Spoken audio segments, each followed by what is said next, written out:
Well, hi, and welcome to another episode of You Are a Lot, an ADHD, AuDHD podcast. It's me, your host, Jen Kirkman. To everyone watching out in video version land, hello, I am waving at you. All right. This week, I don't know why I took such a dramatic pause. Who can say? This episode is about boundaries, and I've already done an episode on boundaries and an episode that came out the next week after that about people pleasing. Both of those are tied inextricably together. I will link to both of those episodes in the notes of this show if you want to revisit them. But there's another discussion about boundaries to have, and that one is about how your perception that you might be lazy if you don't help other people is causing you to struggle with boundaries. That's what today's episode is about. Hi, I'm Jen Kirkman, and You Are a Lot is my solo ADHD, AuDHD podcast for ADHD, AuDHD, autistic, or neurodivergent curious adults who feel misunderstood or like something is wrong or just overwhelmed. I hope that this show feels like hearing from a friend who gets it, as I share stories from my own later in life AuDHD, as well as current research, clarity, and lived wisdom that I've picked up along the way. We're on the same journey, but I might be a few steps ahead on the path, and so I started this podcast to help you feel less alone and fully validated. I'd love to help you go from, what's wrong with me, to, oh, this makes sense. Think of You Are a Lot as hope in your headphones, a voice saying, you're not too much. You're just a lot, and that's okay. Keep listening and get ready to feel seen. Okay, so I was reading through this book by Dr. Devon Price called Laziness Does Not Exist. And Dr. Devon Price has written so many incredible books. There's one called Unmasked. There's one called Unmasking Autism. And then there's another one called Unmasking Shame. Obviously, the autism one is directed at neurodivergent people, but the other two books anyone could enjoy. You don't have to be autistic or AuDHD or anything like that. I will link to all of Dr. Devon Price's books in the show notes. Again, as always, anytime I link to a book, you get 20% off with my link to bookshop.org. It is a company that supports indie bookstores, but ships directly to you, sometimes from your favorite bookstore, because you can choose what bookstore you want to support. And then I get a kickback, a percentage of the sale that I put towards this podcast. Just a reminder to everybody running this podcast, running the We Are a Lot community, which you may hear an ad for in this episode, is my job. And right now, it's at the super, super beginning stages where it is not sustainable. But I'm building. So every little bit helps. Anyway, this book, Laziness Does Not Exist. I was reading through it and I was thinking I'd probably find something in here about overworking and all of the times that we say subconsciously to ourselves, oh, I'm just being lazy. I didn't go to the store. But really what we are is extremely burnt out or the normal amount of tired, blah, blah, blah. And I hit this chapter that I didn't expect to be in there. And I thought, I have a feeling this is what I need to make this episode about. And in this one chapter of Laziness Does Not Exist, chapter 6, it's called Your Relationships Should Not Leave You Exhausted. Now, the overall philosophy of this Laziness Does Not Exist book, besides the fact that laziness does not exist, is that what Dr. Price calls it is the laziness lie. And it's this thing that all of us, even neurotypicals, have internalized, that if we don't want to do something or we don't have the energy to do something, we are lazy.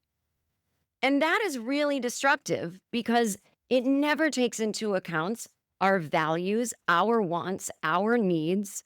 It's a way of completely gaslighting and invalidating ourselves. And I know for some people, words matter. I have someone in my life who I suggested to them that maybe they need to shore up their boundaries, and they don't like that word. They think they have great boundaries. I know a little more about boundaries than they do. What they have is a great sense of how to put a wall up and get overwhelmed and hide from people for periods of time, and hint to people, well, I gotta go to the post office now, so can't talk. And anyway, they don't like the word boundaries, and they're not going to hear anything about not having good boundaries. But I thought another way into this discussion, not for that person in my life, they don't listen to this podcast, but just for anyone that might relate with that, is thinking about where in your life have you internalized that you are being lazy by not giving your all to certain people in your life that may be problematic. They're not bad people per se, but they take more than they give.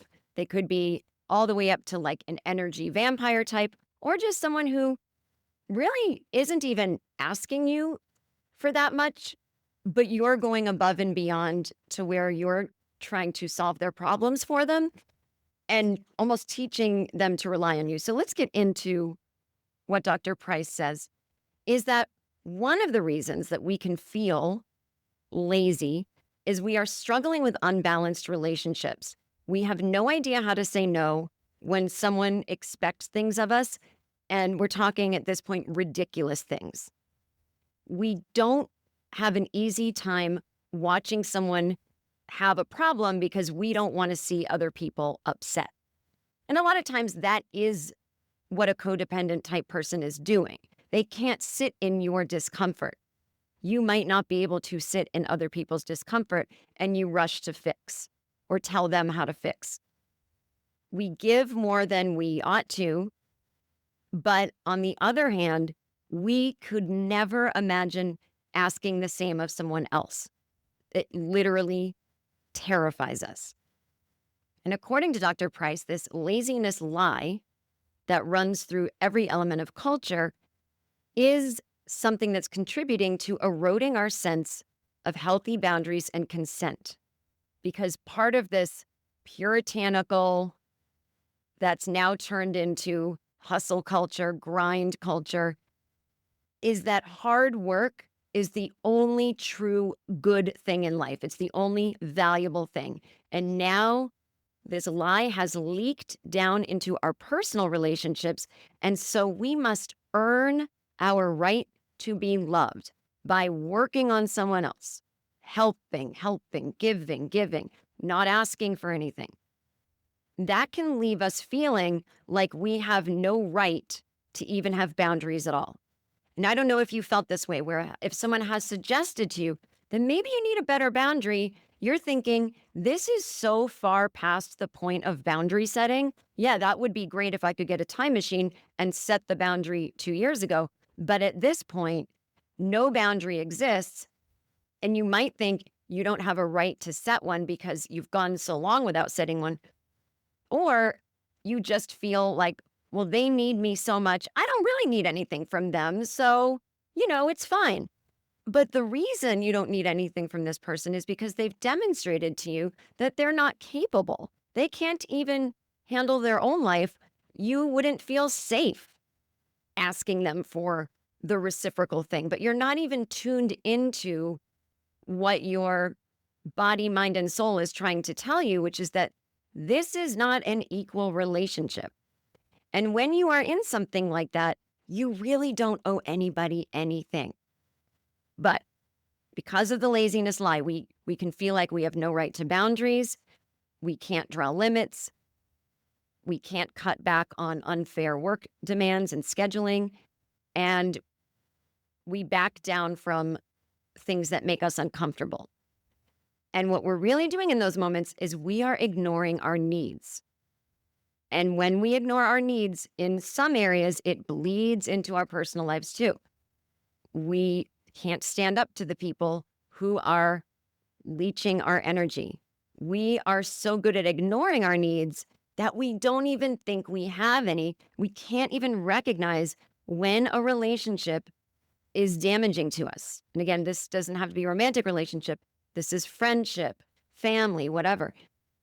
And we end up being repeatedly exploited and manipulated rather than being nourished and supported. Now, let's take a moment with that sentence.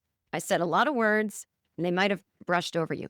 But if you're relating to what I'm saying, and there's someone in your life who you're thinking of, really let the words, "you are being exploited and manipulated." Pretend I'm saying it to you. "Hey, you, I heard what you just told me about this person that you do all this stuff for and blah, blah, blah. You're being exploited and manipulated. You're not being nourished and supported." You might say, "Oh, no, they mean well. They blah, blah, blah." Well, of course. I mean, when we're talking about exploitation and manipulation at the greatest level, cult leaders, whatever, sure, the person in your life is probably not that. But it doesn't mean that what they're doing isn't an exploitation and a manipulation of you. Even if they don't know they're doing it, even if they don't mean to, it is what is happening. And that is what you need to react to. It's wonderful that you are so smart and you have the compassion of why they do things, but that is not your job to then take that information and go from there. What matters is what's happening, not why it's happening. If you are not being nourished and supported, that is not a healthy exchange of energies. So Dr. Price goes further to say that the laziness lie has made us believe that other people's problems are ours to solve. This lie tells us that if we care for someone, we have to suffer to help them. And then it can become a compulsion depending on what other personality factors you have that make up who you are, what other maladaptive coping mechanisms you have that you talk about in therapy. It can become a compulsion for you to run in and help.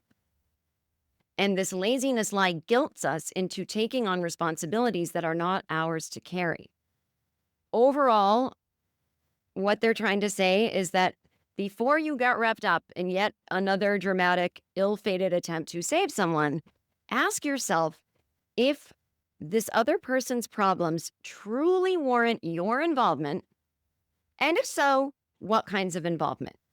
Because we may be dealing with some approval-seeking patterns that make us throw away hours of our life and give all this effort trying to help someone who isn't even receptive to the help. And that's usually the kinds of things that drain us and that we find ourselves in, is that you are trying and trying to help and help and help, and the person is not receptive because they are not there yet, and you are not a trained professional in whatever they need, and you are unwilling to let them fail, fall, hit bottom, because it makes you uncomfortable.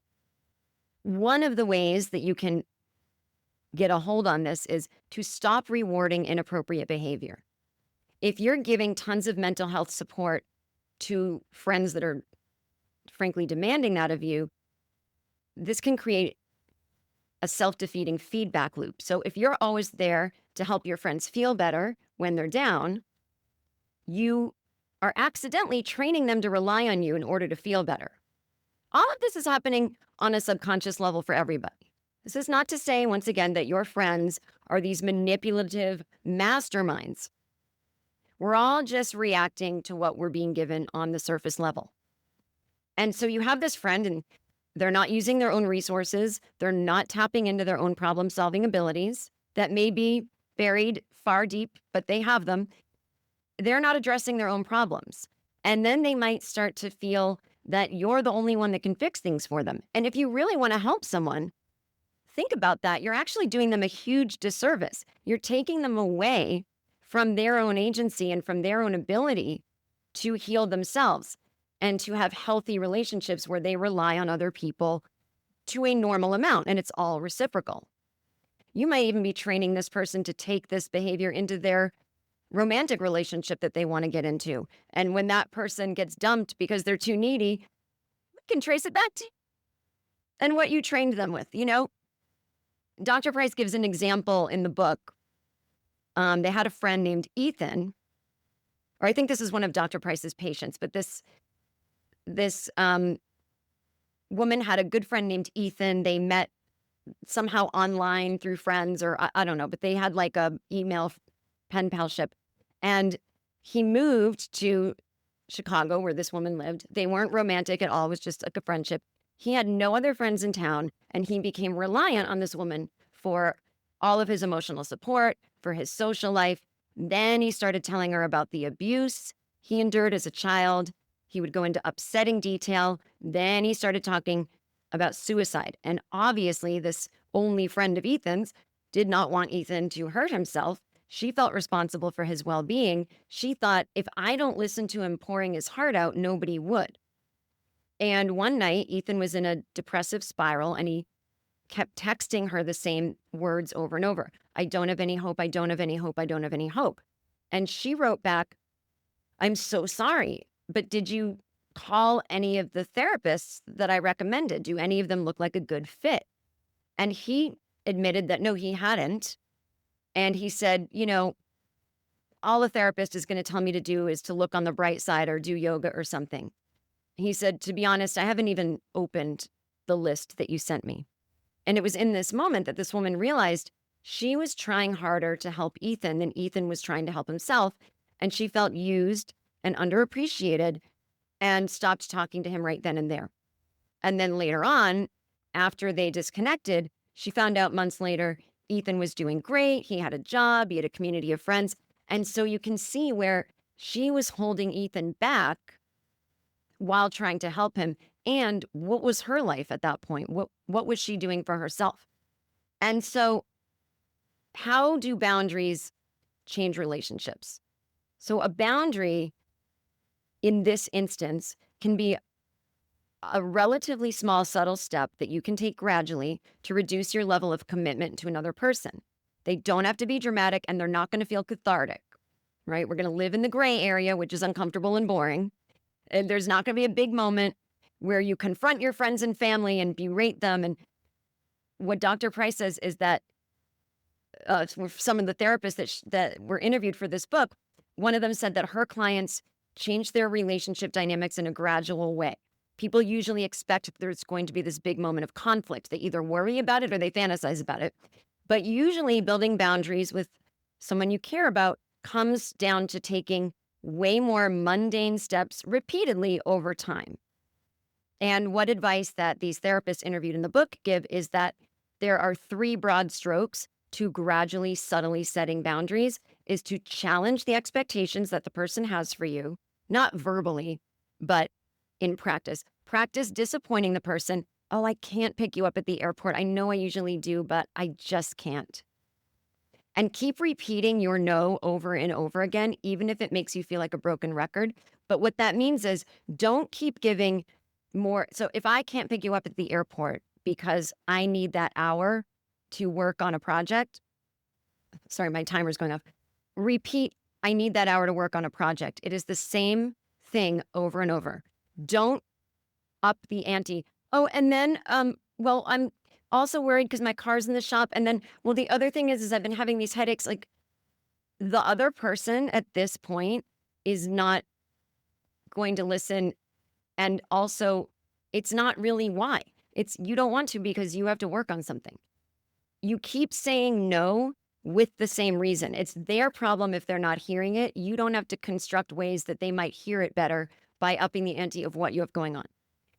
When you are caught up with someone like this in your life, one therapist recommends sitting down with this challenging person and making their expectations explicit. So in other words, we often start friendships or something with people. We have no idea like what to expect from the other person. We don't have any idea what they expect from us. So even just naming, hey, what are you asking me for exactly when you call me crying and saying, I can't take it anymore? See what they actually want from you. It might help you to pull back on your kind of codependent behavior. But starting with saying no to small things, ones that won't blow up into a huge conflict. Like, oh, I can't have coffee on Monday. How about Thursday? Start to notice that when this demanding person in your life asks for something small, how they react when you say no. Because now it's not like in a manipulative way you're doing this, where you're taking notes and building a case, but you can just let it land with you. Wow, they reacted in a really combative, emotionally immature way when I simply said no, that other people in my life don't act like that. You can begin to let their behavior land on you a little more. You can grow a kind of distaste for it. And eventually, if there's just too much of it, it's not about building a case. It's more just about you naturally feel, this is no good. Not interested. And you just kind of pull back. You don't have to go to them with a list of, and then you did this, and then you did that. It's just kind of, hey, I don't have this relationship with anyone else. Every time I say no, which I would say to anybody, you really get this and that, whether it worries you, whatever it is, say your piece and then detach. Like, so I think I'm going to take a break from the friendship. You see what I'm saying? I know this sounds easier said than done, but you do it gradually. Now, you might also want to track where your time is going. If you are caught up in one of these kind of friendships, even if it's just a minute here, 10 minutes there, an hour there, you might not realize how much of your time gets spent doing these things, taking their call, reading their texts, trying to even soothe yourself because you're so stressed out that you're the only one they call. Write it down. I find, I say this about everything, when you see it on paper and out of your head, it's like reality hitting you. And you can have an honest reaction. Oh my God, I spent 8 hours last week with this friend that will not help themselves. What else could you have done in that 8 hours, right? And again, aligning your life with your values. I talk about this basically 90% of the episodes. It's how you make a to-do list. It's how you decide how to spend your weekend and who to spend it with. What are your values? Think about dropping things in your life that aren't nurturing you or bringing something positive in your life, obviously within reason. Even people that bring great things into your life are going to have their problems now and again, as are you. But you understand the difference. And one of the things that is recommended is, and this was in the book, but it's from another psychiatrist, and it was reprinted in this book, is 2 columns of advice. Instead of this, try this. So instead of offering solutions to a person's problems, ask them how they will solve it. Oh, what do you plan to do about that? Instead of trying to make a person's bad feelings go away, let the person express their feelings without trying to change them. That's you sitting with them, witnessing their feelings. You might be uncomfortable.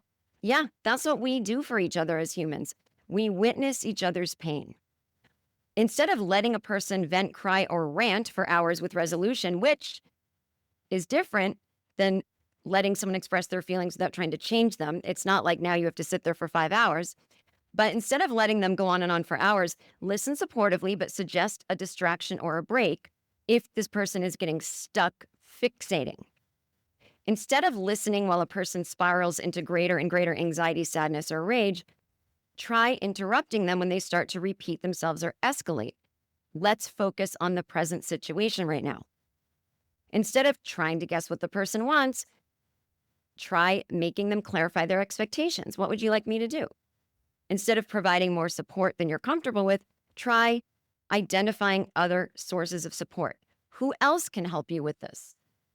It could be as well as you, but who else? Let's get a team together. Instead of taking responsibility for the person's situation, try to deflect responsibility. I'm flattered that you care what I think, but you're the expert on what's best for you. And then there is a list. This is where you are going to recognize your values. And I will put both of these things on the free version of my Patreon. So if you're at least a free member, you can just log on and see these worksheets that I will repost that are from the book. And I will put that link in the show notes as well. So hang on a sec. Okay. The list is love, wealth, family, morals, success, knowledge, power, friends, free time, adventure, variety, calmness, freedom, fun, recognition, nature, popularity, responsibility, safety, relaxation, creativity, fairness, wisdom, stability, peace, respect, spirituality, beauty, achievement, independence, reason, loyalty, humor, honesty. You're going to select your 10 most important items from that list, ranking them from 1 to 10, with 1 being the most important. I know it's hard for AuDHD and autistic brains. We don't really like ranking, but do your best. You might even it doesn't matter if it's ranked, but maybe circle the 10 most important things to you. And if you have one of these difficult friendships, look at your list and think, does this have anything, does how much time I spend helping this person have anything to do with these values? And if it does, but it's still bothering you, then you need to take a step back, because something is going awry here where you are taking on too much responsibility.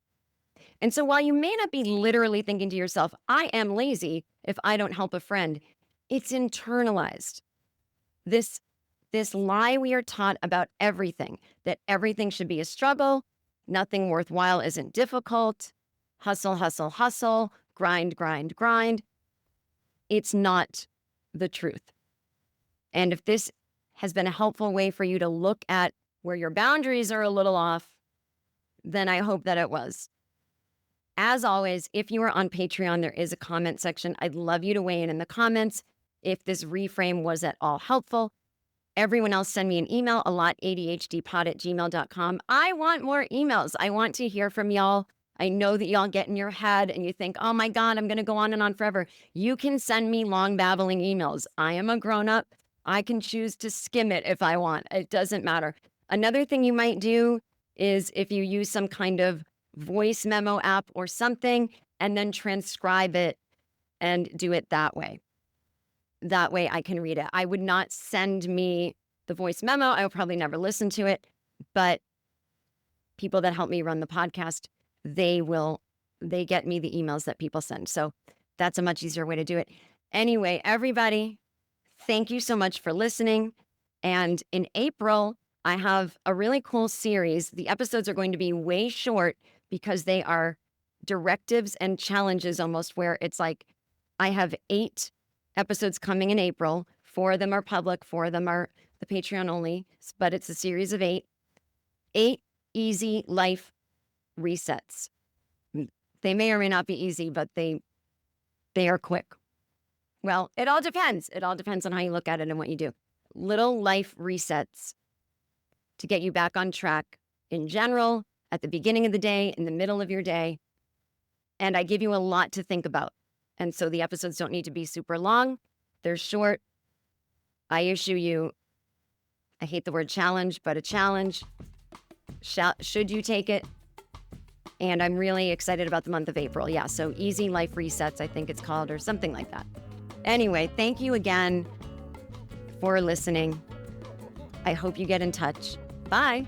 I hope you liked this episode, and I hope you will listen to this little outro because I have a few little important details for you. My first important detail is a reminder that you are not too much. You're just a lot, and that is okay. I also want to remind you that listening to this podcast is not a substitute for therapy or professional ADHD coaching or medication, although it is a great addition to any and all of those things. If you are looking for a therapist or an ADHD coach, or just more information about ADHD, AuDHD, you can go to my Patreon page that is free to the public. You don't even have to sign up for a free membership. It is right there for the public. It's my frequently asked questions, and you will get links to places where you can take self-tests to see if you qualify to be thought of as someone who most likely has ADHD, AuDHD, autism, and places that will lead you to go further down the path to get an official diagnosis, and more information on finding a therapist, and lots of other frequently asked questions about this whole thing. If you want to join my Patreon, as always, you can get a 7-day free trial. The link is here in the show notes and in the show description. I'd love to have you. Listening to this version of the podcast is the most important step one part of my business being a success. And so if you're not subscribed, please subscribe. That really helps. As always, if you write me a 5-star review, you will get 1 month free at the top tier of this podcast. You only need to prove that you wrote one, take a screen grab, and send me an email at alotadhdpod@gmail.com. And send me an email anyway to that email address to let me know anything and everything that you want me and the listeners to know about your experience with ADHD or AuDHD, or ask me any kind of question that you want, or just say something nice about the show. And lastly, there will be a couple of ads that are going to play out after this announcement. If you let them play out, that helps throw a few bucks back into the show, which keeps it going. Thanks again for listening. And if you want to recommend this show to a friend, go to jenkirkman.com, click podcast, and you can send them my podcast. They can listen to it right on my website and read the blog. There is a blog for almost every episode with all of the information in a way that is easy to read. Again, thanks for listening. And don't forget, you're a lot, and that is okay.